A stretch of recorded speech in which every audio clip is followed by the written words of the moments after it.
Can I tell you something I've been thinking about lately? I actually think the biggest battles people fight are the ones nobody else can see. Because if someone breaks their leg, people understand. If someone loses their job, people understand. If someone gets sick, people understand. But when you're fighting your own mind, nobody knows. You could be sitting with your friends, laughing, smiling, posting online, going to work, answering messages, looking completely fine, while at the exact same time, your own mind is convincing you you're behind, you're failing, you're not enough.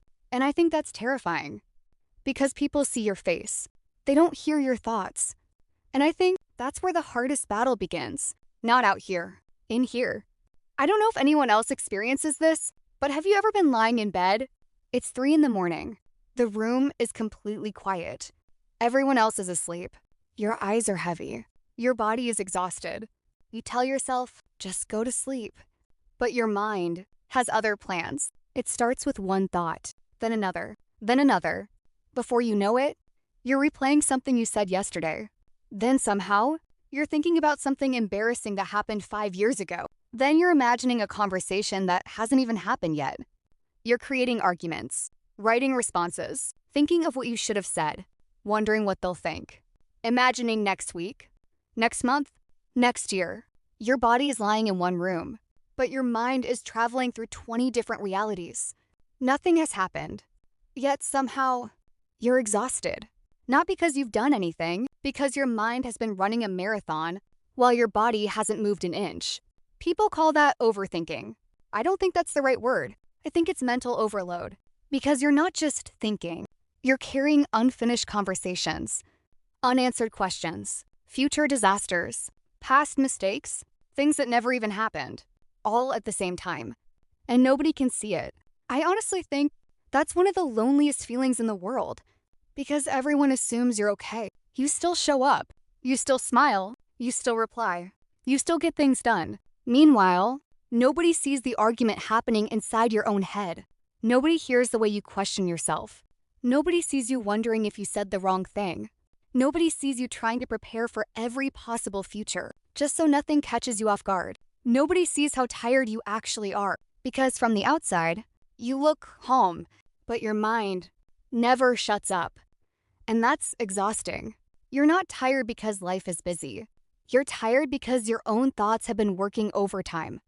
I don't think we talk about that enough, because if someone breaks their arm, people tell them to rest. But when your mind is exhausted, most people can't even see it, so they assume you're fine. For a long time, I thought something was wrong with me.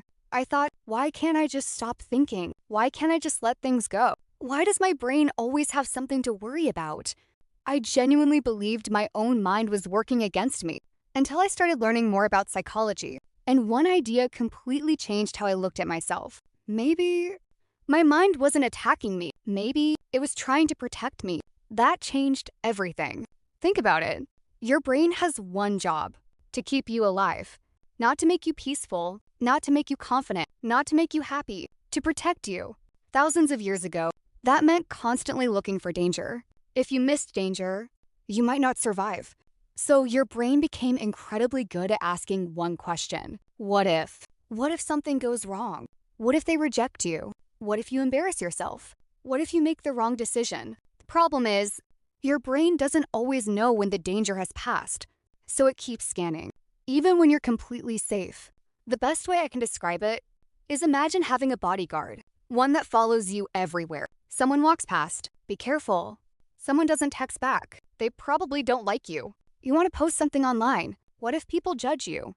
You want to try something new, what if you fail? You fall in love, what if they leave? That bodyguard isn't evil. He's terrified. He's trying to protect you. The problem is, eventually, you stop living your life because you're too busy preparing for disasters that haven't even happened. I think that's what anxiety feels like for so many people. Not always panic. Sometimes, just never getting a moment of silence. Lately, something has changed for me. Not because my mind suddenly became quiet. It didn't. I still have thoughts. I still overthink sometimes. I still have nights where something feels off. The difference is, I don't believe every thought anymore.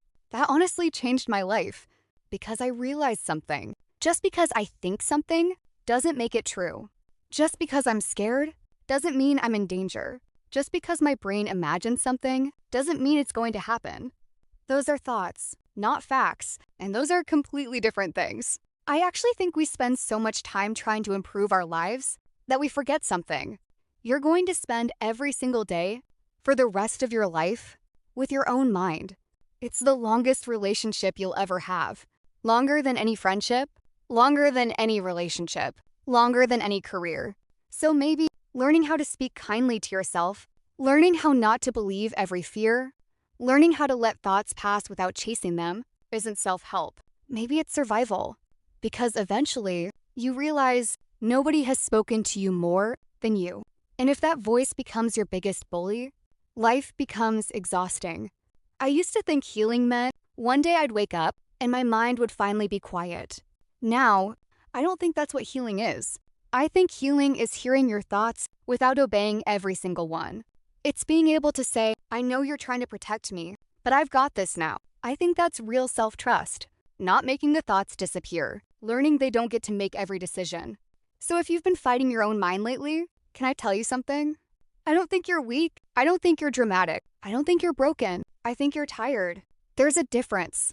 Because the hardest battles usually leave no bruises, no scars, no proof. Just someone who looks completely calm on the outside while carrying a war nobody else can hear. And maybe healing doesn't begin when your thoughts disappear. Maybe it begins the moment you realize that every thought doesn't deserve to become your reality. Because the biggest battle you'll ever fight is invisible.